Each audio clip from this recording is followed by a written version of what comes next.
Tebrikler. Tebrikler. 1 yaşımız tamam oldu. 50% endirme girdi. Bak Sumqayıtda. Bula baba siftasını elə bir dənə belə. Bir.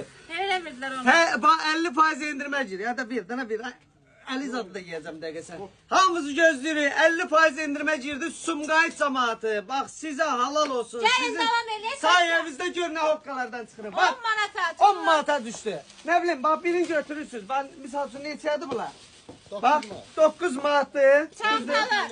4 manat 50 Olmazsa qəpiyə 5 manata düştü. düşür. Ne gördünüz yarıdan bölürsünüz. Buna bak 4 manat 50 qəpiyə. Ne bileyim donlar Dostlar, göster. 10 manatsa 5 manata düşür. 50% indirimimiz mallar bitene 50% kadar devam devam edecek. edir. Bəli. Sumqayıtda davam edir. Bu neçədir qiyməti məsələn? 14 manat 50 qəpiyə dəstər.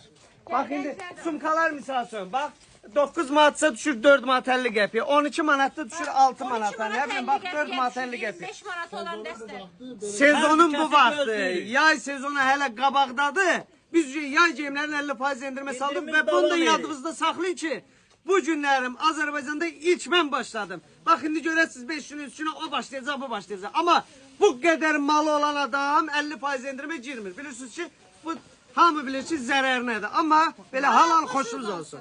Stenddə olan mallar, nə gördünüzsə bütün bu dəmir stendlərdə olanların hamısı 50% aiddir.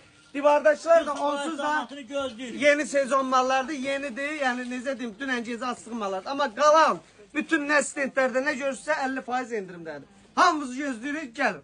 Hər bir kəsi gözləyirik. Sağ olun, var olun. Hər bir kəs gözləyirik.